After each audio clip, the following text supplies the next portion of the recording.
Assalamu alaikum everyone. Welcome back to the another episode of podcast Grow Together. Today's episode guest is Dr. Mustafa Sheikh. Do watch this episode and get to know about it, how to make a healthy smile.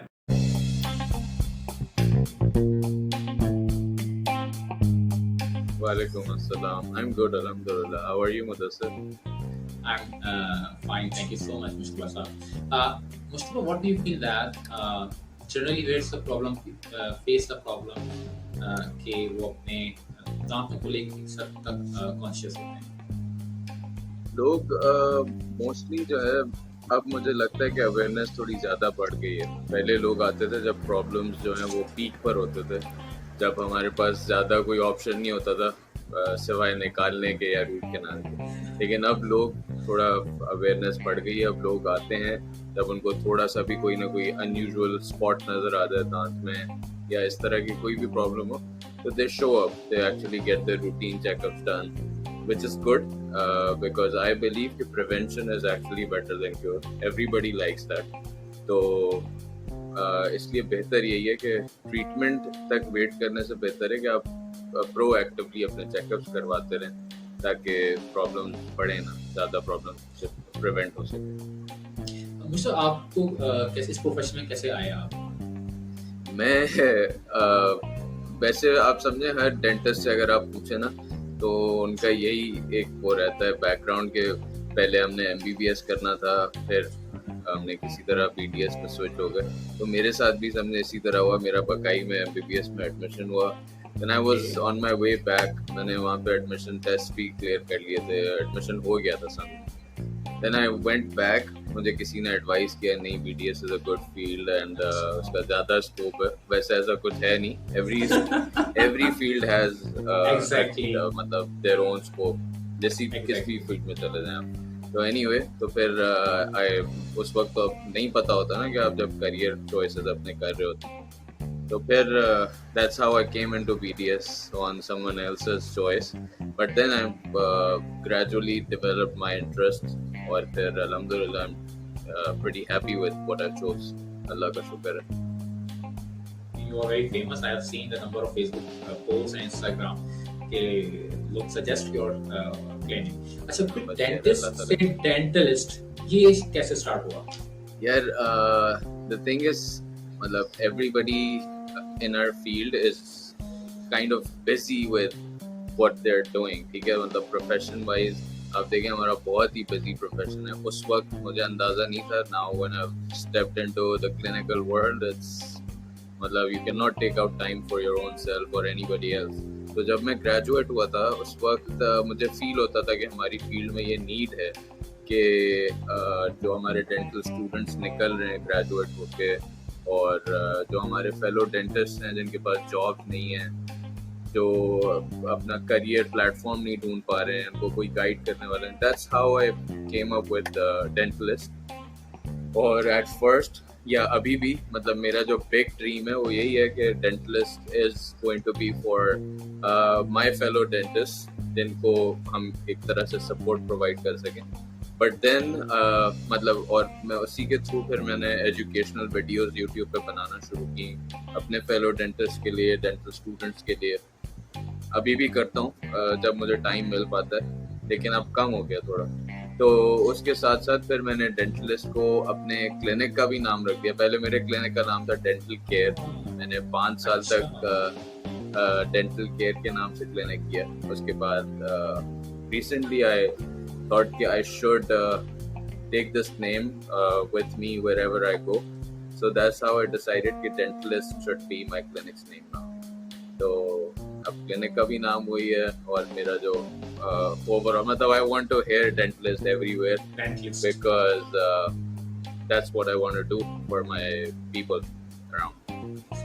तो जो चीज़ मुझे बड़ी interesting लगी जो आपका YouTube channel था, तो उस पे जो लर्निंग वीडियोस थी, जी तो काफ़ी किस हद तक वो जो नए आने वाले हैं इस प्रोफेशन के लिए उनको हेल्प आउट करती होंगी? जी बिल्कुल। मैंने कोशिश तो ये किया कि सब्जेक्ट वाइज मैं लेके चलूँ जो भी हमारे डेंटिस्ट्री के सब्जेक्ट्स हैं। तो अभी तो मैंने एक सब्जेक्ट उठाया हुआ है, साथ साथ मैं कोशिश करता हूँ एक जनरल ओवरव्यू भी डेंटल स्टूडेंट्स को दे सकूँ। और काफ़ी अच्छा रिस्पांस आता है। जो क्या नाम है इंटरनेशनल डेंटल स्टूडेंट्स है उनसे लोग रिक्वेस्ट कर रहे होते हैं कि प्लीज़ अपलोड मोर वीडियोस, लेकिन मैं कर नहीं पाता। सॉरी फॉर दैट, बट या अल्हम्दुलिल्लाह इट्स गोइंग गुड ओवरऑल। अच्छा, मार्केट में अपना नाम बिल्ड करना किसी एक ऑर्गेनाइजेशन के साथ और फिर क्लिनिक को क्रिएट करना, किस हद तक यहाँ पे चैलेंजेस हैं? चैलेंजेस तो बहुत ज़्यादा हैं, लेकिन मैं बिलीव करता हूँ अगर आप सही इंटेंशन से काम कर रहे हैं, आपका इंटेंशन सही है, आपका अप्रोच सही है, आप किसी के रास्ते को ब्लॉक नहीं कर रहे, तो everybody is there to support you and the biggest support comes from Allah if your intentions are pure। तो I believe कि ये चीज़ें hurdle ज़रूर होती हैं, लेकिन if you stay consistent just like how you're doing, you're also staying consistent, तो inshallah success is yours। You will be a big name in the future, I believe। Thank you so much, thank you so much. अच्छा, तो यहाँ एक problem और मैंने observe की है। As a layman, अगर मुझे कोई क्लिनिक सर्च करना है तो मैं कैसे आइडेंटिफाई करूंगा कि which one is the best, because in every city you have to found that कि बहुत सारे क्लिनिक्स वहाँ पे खुले हैं। हाँ, तो एक आम इंसान के लिए कितना मुश्किल है कि एक अच्छा डेंटिस्ट को आइडेंटिफाई करना? अच्छा देखें, अच्छे डेंटिस्ट को आप सबसे पहले तो word of mouth is the Yes. Biggest मतलब अश्योरेंस, ठीक है।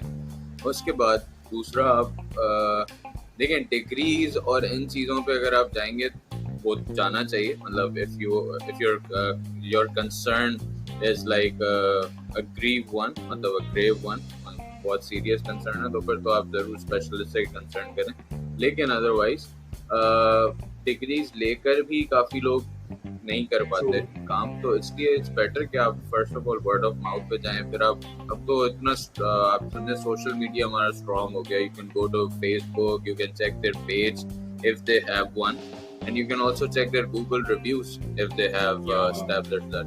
So I think that is the biggest help you can get to verify someone's work। अच्छा, ये तो अच्छी बात उन लोगों के लिए कि जो डॉक्टर्स जाना चाहते हैं, बट एक प्रॉब्लम उन लोगों के लिए भी आती है कि जो कि इसको बहुत प्रॉब्लम ही नहीं समझते और देसी टोटके सर्च करके उससे इलाज करने की कोशिश करते हैं। ये पर तो उनको बिल्कुल उनके लिए क्या किया जाए, उनको कैसे समझाया जाए? ये आप समझे हमारे लिए बड़ा हर्टफुल होता है जब पेशेंट्स हमारे पास आते हैं और बोलते हैं हमें दांत में दर्द हो रहा था, 10 दिन से दर्द हो रहा था, 15 दिन से, हमने गम लॉक एक चीज आती है वो लगा दी। अच्छा, कोई किसी के पास गए, उन्होंने दांत के अंदर होल किया केमिकल डाल के कॉटन में और भर दिया और हमें उससे आराम आ गया, हमने महीना उससे गुजार लिया, अब हमें दोबारा दर्द हो रहा है। तो मतलब दीज थिंग्स पेशेंट्स या लोगों को अब ये समझना चाहिए कि ऐसे ट्रीटमेंट्स करवाने से आपका अपना नुकसान है और the damage will keep increasing if you don't go to the right person और if you don't get the right treatment. तो इसलिए अब तो यार मैं समझता हूँ हर पेशेंट जो है वो गूगल से पढ़ के आ रहे होते हैं, ठीक है। तो उनको पता होता है कि रूट कैनाल में क्या होना है, उनको पता होता है कि अगर कीड़ा लगा हुआ है तो मेरा क्या ट्रीटमेंट होना है। तो इसलिए just give it a little bit of read ताकि आपको भी पता हो कि आपके साथ क्या होने वाला है। एंड ऑलवेज जो भी आप ट्रीटमेंट करवा रहे हैं, you are always free to ask your dentist कि आप करने क्या वाले हैं मेरे मुंह में और इसका क्या आउटकम होगा, what is going to happen, are there any other better options available or are there any alternate options available, or you are free to ask your dentist about your options and you should be well educated and well aware of what's going on। तो patients के लिए मेरा एक ये समझे सब बहुत ही strong एक एडवाइस है, इसको आप फॉलो करेंगे तो आपके ट्रीटमेंट्स जो हैं वो हमेशा सक्सेसफुल होंगे इंशाल्लाह, इंशाल्लाह। अच्छा, मुझको एक प्रॉब्लम और भी देखी बचपने में जी। कि आपस में बच्चे क्विज करने का मुकाबला होता है कि कौन ज्यादा तेज रगड़ेगा और उस पे लगा रहेगा, उसके दांत ज्यादा साफ होंगे। तो ये ऐसा कुछ एग्जिस्ट करता है कि जितना ज्यादा आप क्विज करेंगे तेज तो आपके दांत ज्यादा साफ रहेंगे? देखें, इसका समझे एक वाइस वर्सा है, अपसाइड डाउन है कि अगर आप अग्रेसिवली ब्रश करेंगे दांत तो आपके दांत जो है वो और ज़्यादा ख़राब हो जाएंगे, बेसिकली आपके गम्स रिसीड होना शुरू हो जाते हैं। अगर कोई पेशेंट है जो या कोई बंदा है जो अग्रेसिवली ब्रश कर रहा है दांत, तो दांत के जो समझे दांत की 3 लेयर्स होती हैं बेसिकली, एक ऊपर वाली, एनेमल, फिर अंदर मिडिल थर्ड डेंटिन होती है, और फिर अंदर उसके जड़ें होती हैं जो या ब्लड सप्लाई होती है। तो अगर आप जो ऊपर वाला लेयर है उसके बाद जो लेयर है बीच वाला, वो सबसे सेंसिटिव है।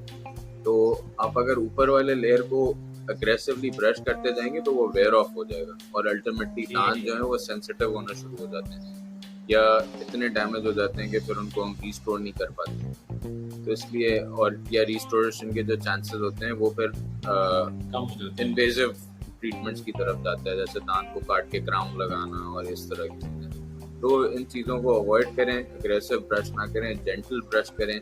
ब्रशिंग टाइम भी बहुत मैटर करता है। आप देखें ब्रशिंग टाइम को मैं दो तरफ पेशेंट को एक्सप्लेन करता हूँ। सबसे पहली बात कि ऐसा नहीं है कि आप हर खाना खाने के बाद फौरन ब्रश कर लें, विच इज़ रॉन्ग। ठीक है, आप ब्रश की टाइमिंग्स ऐसी बना लें कि आपको आप इफेक्टिव और ब्रश करें राइट टाइम पे, और इफेक्टिव ब्रशिंग करें। सबसे पहला टाइम आपका होना चाहिए सुबह को नाश्ते के बाद। Now नाश्ते के बाद। Now most of our people brush before Yes. breakfast. They have breakfast, फिर खाना खाते हैं, फिर दोपहर को कुछ खा लेते हैं, और फिर शाम को कुछ खाते हैं, फिर रात को खाते हैं, और फिर जी। सो जाते हैं। रात का Yes. ब्रश तो करते भी नहीं। फिर उठते हैं, फिर सुबह ब्रश करते हैं। तो आप समझे कितना टाइम तक आपके मुंह में जो है वो जर्म्स, फूड इम्पैक्शन, ये सब चीज़ें जमा होती जा रही हैं, और उनको कितना टाइम तक एक्सपोजर मिल रहा है दांतों के ऊपर।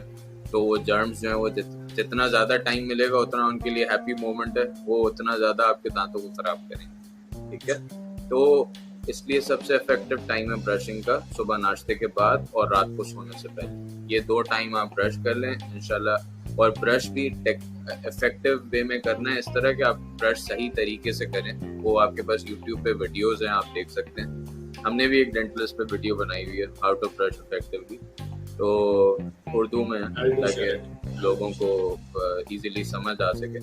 तो उस तरह अगर आप ब्रश करेंगे तो इंशाल्लाह दांत सही रहेंगे। और हर खाने के बाद अगर आपको फील होता है मुंह में जमा हो रहा है कुछ, तो प्रेशर रिंस कर लें। सबसे बेस्ट हैबिट, सबसे बेस्ट ओरल हाइजीन केयर ये है कि आप प्रेशर से रिंस कर लें। कुछ भी खाएं, कुछ भी पिएं, चाय पिएं, जूस पिएं, just get it all out by pressure rinse. पानी से आप सिंपली मुंह से कुल्ली कर लें, तो it will clean everything out. हम अग्रेसिव ब्रशिंग से हम कहाँ पहुंच गए, लेकिन it was all very important information related. तो yes. अच्छा, यहाँ पे एक चीज में एग्जांपल और भी आई कि ये जो हम ब्रश करते हैं और जो बेसिकली ब्रश है, इसकी डिफरेंट मार्केट में प्राइसेस में अवेलेबल है, और एक ब्रश आप इस्तेमाल कर सकते हैं ऑलमोस्ट 3 मंथ्स तक। तो अगर हम ये थोड़ा सा समझाते हैं आवाम को कि आप ब्रश ले रहे हैं 25 और 30 रुपीज का, और इसको आप डिवाइड कर रहे हैं 3 मंथ्स की कॉस्ट के ऊपर, ये तो आपको समझने फ्री का ही पड़ रहा है। तो आपको एक अच्छा ब्रश खरीद लिया जाए और उसको यूज कर लिया जाए तो किस हद तक ये अच्छा रहेगा? बिल्कुल, देखिए अच्छा ब्रश जो है वो ब्रशेस ऑलमोस्ट सभी एक वो पर्पस प्रोवाइड कर रहे होते हैं, वो आपके दांतों को क्लीन करना। आप कुछ ऐसे एफिशिएंटली बने होते हैं जो आपके क्या नाम है दांतों के ऐसे सरफेसेस को क्लीन कर लेते हैं जो जहाँ पे नॉर्मल ब्रश नहीं पहुँच पाता। जैसे ओरल बी ने डिफरेंट ब्रशेस बनाए हुए हैं, उसमें एंगुलेटेड हैं। तो मैं तो रेकमेंड यही करता हूँ कि ओरल बी के ब्रशेस यूज करें। फिर उसके अलावा एक और ब्रश बाय करते हुए आपने एक चीज देखनी है कि आप जो ब्रश ले रहे हैं वो हार्ड तो नहीं है, उस पर लिखा होता है हार्ड, मीडियम या soft. So you should always buy a soft brush. Soft, या अगर सॉफ्ट नहीं है तो मीडियम ब्रश, क्योंकि हार्ड ब्रश से आपके दांत फिर वो जो आपको मैं बताया कि अग्रेसिव ब्रशिंग से जो काम खराब होता है, वो जो अपर लेयर डैमेज होती है, इसी तरह हार्ड ब्रशिंग हार्ड ब्रश लेने से भी यही काम होता है। तो इसलिए हार्ड ब्रश हम बहुत ही कम प्रिस्क्राइब करते हैं, और डेंटिस्ट खुद प्रिस्क्राइब करते हैं अगर, तो फिर आपने यूज करना है, वरना नहीं।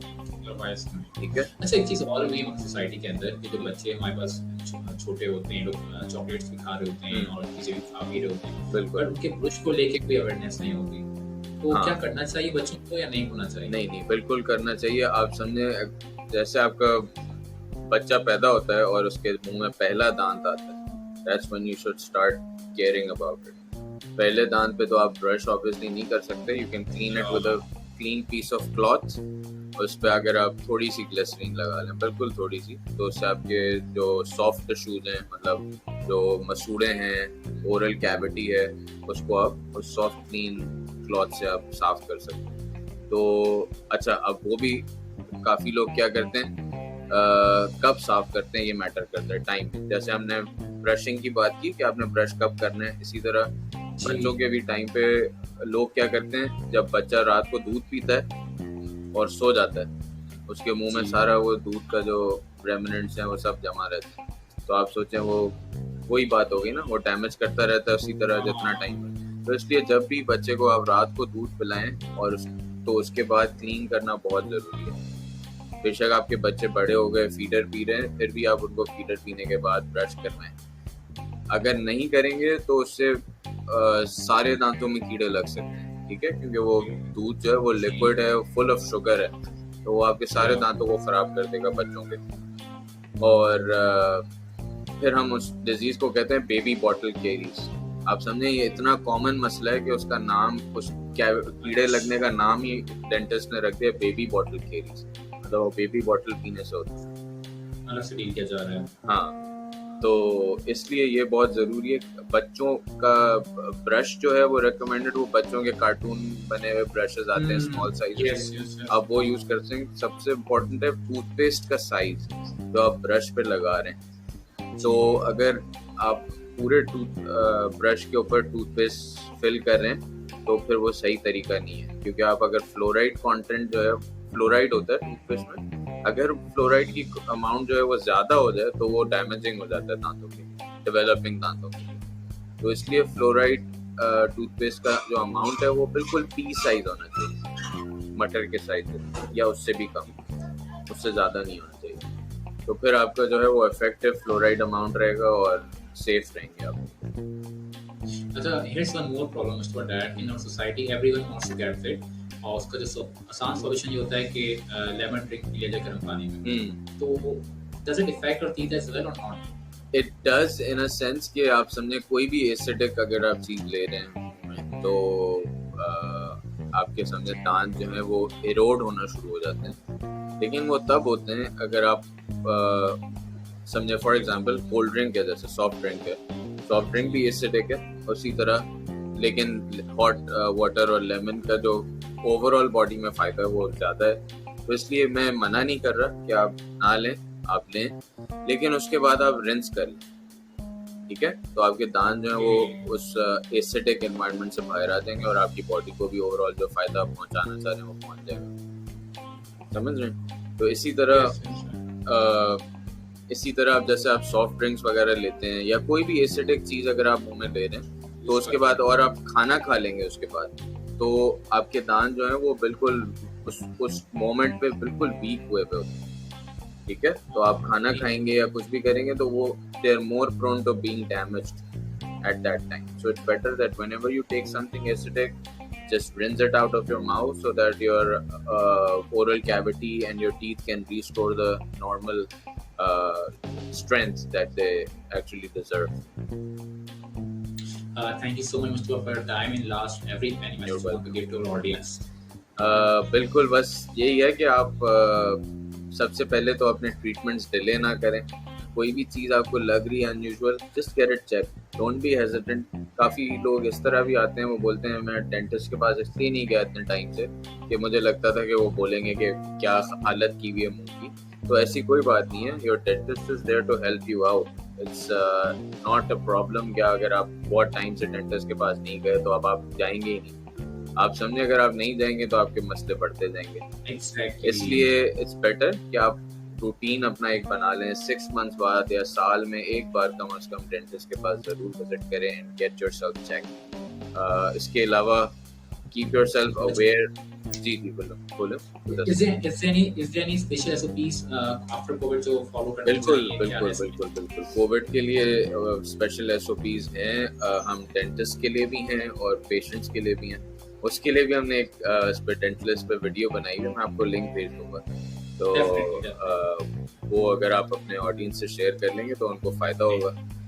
और बस वही कोविड तो फैल रहा है, लेकिन हमने ऑब्वियसली अपनी रूटीन लाइफ को उसी के हिसाब से अडेप्ट करना है, तो वही हम भी यही कोशिश कर रहे हैं, पेशेंट्स को भी यही कोशिश करनी चाहिए। एंड आई वुड से कि सब पेशेंट्स या सब लोग हंसते रहें, मुस्कुराते रहें और इसी तरह Like me and disease you. Free, yes बिल्कुल बिल्कुल डिजीज फ्री रहें हमेशा। Inshallah, ji. inshallah. Thank you so much, Mustafa. I had a You're lovely welcome, talk with you. Mudassir. Thanks for having me, and you've been a great host. I love the show. Thank you so much. Thank you so much, Mustafa.